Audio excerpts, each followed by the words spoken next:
नमस्कार दोस्तों, कैसे हो आप दोस्तों। आज की ये वीडियो मैं आपके अनुरोध पर बना रहा हूँ। मैंने पिछली वीडियो में ये दो सीलिंग फैन थे बिजली से चलने वाले, एसी 230 वोल्ट एसी से चलने वाले, मैंने इन्हें 12 वोल्ट चलने लायक किया है। तो कुछ भाइयों के कमेंट थे कि आपने सही से नहीं समझाया। तो दोस्तों, मैं एक बार फिर से रिले के कनेक्शन और इनकी वाइंडिंग के ऊपर ये वीडियो बना रहा हूँ। इन दोनों का सर्किट बिल्कुल सेम है और ये इनका सर्किट डायग्राम है दोनों का ही। दोनों में इसी तरह से सर्किट बना है। फ़र्क बस इतना है कि इसमें 12 पोल हैं और इसमें 14 पोल हैं। इसमें ये बड़ी मैग्नेट लगाई है और इसमें ये छोटी छोटी हैं। इसमें 14 कोयल हैं और 14 ही इसमें पोल हैं। क्योंकि मुझे एक बड़ा मैग्नेट नहीं मिला, इसलिए मैंने एक पोल 3 मैग्नेटों से मिलकर बनाया है। दोस्तों, जैसे इसमें नॉर्थ साउथ हैं, इसी तरह से इसमें भी 14 पोल नॉर्थ साउथ हैं। लेकिन 3 मैग्नेटों से एक पोल बना रखा है, यानी 3 ये नॉर्थ हो सकते हैं, फिर 3 साउथ, फिर 3 नॉर्थ, फिर 3 साउथ, फिर 3 नॉर्थ, फिर 3 साउथ। इसी तरह से इसमें टोटल 14 पोल बनाए हैं। और मुझे इन छोटे छोटे मैग्नेटों को मिलाकर जो ये मैंने बनाया है, थोड़ा कठिन तो होता है लेकिन ये ज़्यादा बेहतर है बजाय इसके, क्योंकि रोटर की गोलाई अच्छी आती है और हर मैग्नेट के बीच गैप ना के बराबर रहता है। स्टेटर में 12 पोल हैं और 12 ही पोल मैग्नेट के हैं। एन के बाद एस, यानी नॉर्थ के बाद south, north south, north south, north south, सभी मैग्नेट इस तरह लगेंगी।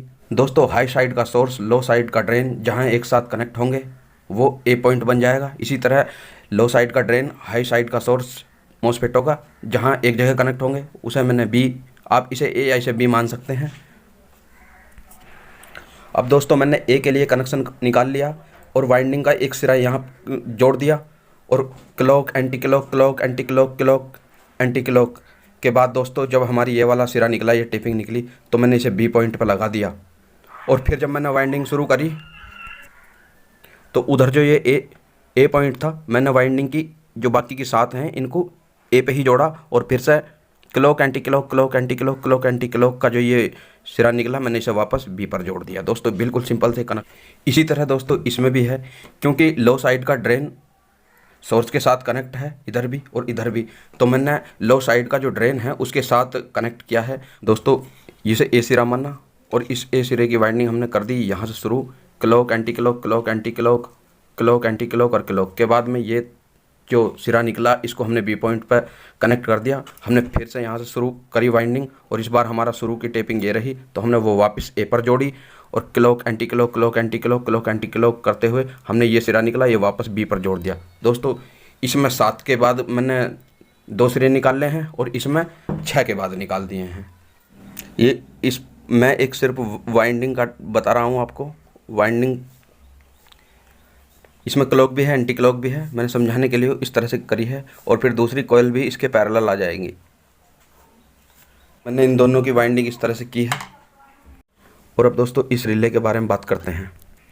दोस्तों, समझाने के लिए मैंने ये रिले ली है और ये बैटरी ली है। दोस्तों, ये जो मैंने 2 तार लगाए हैं ये सप्लाई के तार हैं, बीच में इसके पोल होता है और ये पोल साधारण अवस्था में इस पॉइंट से जुड़ा हुआ होता है। इसको हम पोल कहेंगे और इस पॉइंट को कहेंगे हम नॉर्मली क्लोज और इस वाले को कहेंगे नॉर्मली ओपन। इसे हम एनसी और इसे हम एनओ कहेंगे।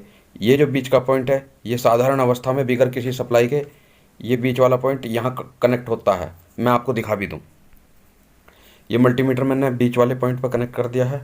और दोस्तों, अब मैं इसको यहाँ आपको छुआ कर दिखाता हूँ। आप देखना, मल्टीमीटर में बीप आ रही है, इस पॉइंट पर नहीं आ रही। लेकिन दोस्तों, जैसे ही मैं इसको सप्लाई दूंगा तब ये पॉइंट इस वाले से हटकर इस पर आ जाए, इस वाले से कनेक्ट हो जाएगा। इसमें प्लस माइनस नहीं होता है, कोई सा पे भी कनेक्ट कर सकते हैं। चेक करने के लिए हम ये देखिए, रिले से एक आवाज़ आएगी। दोस्तों, मैंने रिले को सप्लाई दे दी है और अब आप देख सकते हैं इस पॉइंट पर कोई बीप नहीं आ रही है। और अब आप देखना इस पर, ये देखिए अब इस पर बीप आ रही है। और जैसे ही मैं सप्लाई छोड़ता हूँ अब इस पर बीप नहीं आ रही। तो दोस्तों, मैंने क्या किया, इस रिले का NO पॉइंट निगेटिव से कनेक्ट कर दिया, NC को खाली छोड़ा है। और दोस्तों, इसके इस पॉइंट पर और इस पॉइंट पर सप्लाई होती है, कॉइल होती है। जैसे इसमें सप्लाई दी जाती है वो कॉइल चुंबक बन जाती है और टर्मिनलों को यहाँ से खींचकर यहाँ कनेक्ट कर देती है। इस वीडियो में मैंने क्या किया, निगेटिव सप्लाई यहाँ एक कनेक्शन बनाया जिस पर मैंने निगेटिव सप्लाई जोड़ी और इसके पोल और इसकी सप्लाई पिन को मैंने एक जगह कर दिया और दूसरी सप्लाई पिन मैंने यहाँ से पॉजिटिव से एक जंप करता हुआ लेकर आया, डायरोड लगाया रास्ते में, 4007 लगा सकते हो डायरोड, और उस डायरोड को मैंने यहाँ इस रिले के कनेक्शन पर जोड़ दिया। अब दोस्तों क्या होगा, जब बैटरी के सीधे तार लगेंगे तो इस अवस्था में इस रिले को सप्लाई मिल जाएगी और ये यहाँ से हटकर यहाँ जुड़ जाएगा। लेकिन दोस्तों जैसे ही हम उल्टी सप्लाई को उल्टी कनेक्ट करते हैं यानी पॉजिटिव यहाँ, तब ये जो डायरोड है ये उस उल्टी सप्लाई को इधर नहीं आने देगा और ये रिले ऑफ की ऑफ रहेगी, पूरा रिवर्स वोल्टेजों से सुरक्षित रहेगा। दोस्तों ये जो सेंसर है, ये सेंसर प्लस और माइनस ये जो सप्लाई हैं, एक समय में या तो ये निगेटिव सप्लाई इन पिनों पे आउट होगी। वो डिपेंड करता है दोस्तों इसके सामने मैग्नेट का कौन सा पोल है।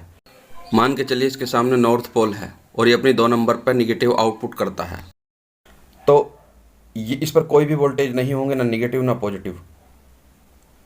फिर जब साउथ पोल आ जाएगा घूम करके, तब वो इस पर कोई भी वोल्टेज नहीं देगी, यहाँ पर आउटपुट होंगे वोल्टेज। दोस्तों जैसे ये सेक्शन मैंने सेम है, जो सर्किट ये है ऐसा ही सर्किट ये है, तो आप इधर की कार्य प्रणाली समझ लें। मान के चलिए यहाँ पर निगेटिव वोल्टेज आए, करंट लिमिटिंग के लिए एक 330 ओम की रेजिस्टेंस लगाई है, 220, 100 या 500 ओम तक आप लगा सकते हैं। ये ट्रांजिस्टर बिना बात ऑन न हो जाए इसलिए ये 10 किलो ओम का रेजिस्टेंस लगा हुआ है, ताकि ये बेस को हमेशा थोड़े से पॉजिटिव वोल्टेज देकर रखे, ताकि ये ट्रांजिस्टर बिना बात ऑन न हो। ये सेंसर दोस्तों निगेटिव वोल्टेज आउटपुट करता है। ये मॉसफेट निगेटिव वोल्टेज से तो ऑन होंगे नहीं, इन्हें पॉजिटिव वोल्ट चाहिए ऑन होने के लिए, तो ये ट्रांजिस्टर इसलिए लगाया है ताकि ये निगेटिव वोल्ट से पॉजिटिव वोल्ट को स्विच कर सके और पॉजिटिव वोल्टेज इन पे भेज सके। जब पॉजिटिव वोल्टेज इसके गेट पर आ जाएंगे तो ये ऑन हो जाएगा। लेकिन ये जो ट्रांजिस्टर है 80-50 इसके भी बेस पर आएंगे और वो निगेटिव वोल्टेज को स्विच 22 ओम के माध्यम से इस मॉसफेट के गेट पर आउट कर देगा, ताकि दोस्तों ये दोनों मॉसफेट एक समय में ऑन न हो। काफ़ी प्रेशराइज्ड तरीके से इसको रोक के ऑन होने से, जिस समय ये ऑन हो रहा हो। और दोस्तों ये 47 में 50 वोल्ट का कैपेसिटर इसलिए लगाया है ताकि जब इस मॉसफेट को ऑन होने की बारी आएगी तब ये साधारण 12 वोल्ट से ऑन नहीं होगा। तो क्या होगा, निगेटिव वोल्टेज इसको यहाँ से मिल गए, डायोड के जरिए पॉजिटिव वोल्टेज इसको यहाँ से मिल गया। अब इसमें 12 वोल्ट स्टोर हो चुके हैं, लेकिन जब यहाँ कोई भी वोल्टेज नहीं होगा, वो पोजीशन चेंज करके दूसरा मैग्नेट इसके सामने आ चुका होगा, ये पिन निगेटिव आउट हो चुकी होगी। दोस्तों जैसे ही यहाँ से निगेटिव सप्लाई हटेगी ये ट्रांजिस्टर ऑफ हो जाएगा। इसके ऑफ होने से इस मॉसफेट को पॉजिटिव सप्लाई नहीं मिलेगी, ना इस ट्रांजिस्टर को मिलेगी, ये भी ऑफ ये भी ऑफ। इसके ऑफ होने से यहाँ पर निगेटिव वोल्टेज हट जाएंगे और पॉजिटिव आ जाएंगे, क्योंकि ये डायोड सीधे इस 2.2 के की रेजिस्टेंस और इस 22 ओम के जरिए इसके गेट से जुड़ा हुआ है, तो पॉजिटिव वोल्टेज आ जाएंगे। इन पॉजिटिव वोल्टेजों से जैसे ही ये मॉसफेट ऑन होगा थोड़ा सा, तो ये ऑन होने के बाद इसके जो सीरीज में ये पहली साइकिल में चार्ज हो गया था 47 में 50 वोल्ट का कैपेसिटर, इसके सीरीज में ये 12 वोल्ट और आ जाएंगे और यहाँ पर आपको 24 वोल्ट देखने को मिलेंगे। इस डायोड के कारण ये वोल्टेज इधर नहीं जा पाएंगे, वो इस 2.2 के की रजिस्टर और 22 ओम के जरिए इसके गेट पर आएंगे और ये मॉसफेट अच्छे से खुलेगा। ये मॉसफेट 24 से लेकर 18 वोल्ट तक अच्छे से ऑन होता है। दोस्तों जो कार्य इधर हुआ है उसके बाद इधर होगा, फिर इसके बाद इधर, फिर इसके बाद इधर, इस तरह से काम करता रहेगा और हमारी इन कॉइल वाइंडिंगों को सप्लाई मिलती रहेगी और पंखा हमारा निरंतर घूमता रहेगा। दोस्तों आप इस डायग्राम का एक स्क्रीनशॉट ले सकते हैं। अब दोस्तों मैं आपको इसमें लगने वाले पुर्जों के बारे में बता दूं। Z44 मॉसफेट कुछ ऐसे दिखाई देते हैं। आप 12 वोल्ट में वर्क करने वाले कोई भी N चैनल मॉसफेट ले सकते हैं किसी भी नंबर के। 47 में 63 वोल्ट के कैपेसिटर कुछ ऐसे दिखाई देते हैं। दोस्तों 85-50 ट्रांजिस्टर कुछ इस तरह के दिखते हैं। 80-50 ट्रांजिस्टर कुछ इस तरह के दिखते हैं। सेंसर दोस्तों ऐसे फैन के अंदर से निकल रहा है 4 पिन का। दोस्तों डिस्प्ले पर मैं रेजिस्टेंस व ट्रांजिस्टरों की इमेज लगा रहा हूं। तो दोस्तों ये वीडियो इतनी ही थी। यदि मेरी ये वीडियो आपको अच्छी लगी है तो मेरे इस चैनल को सब्सक्राइब कर लेना, वीडियो को लाइक करना और दोस्तों कमेंट करके बताना ये वीडियो कैसी लगी।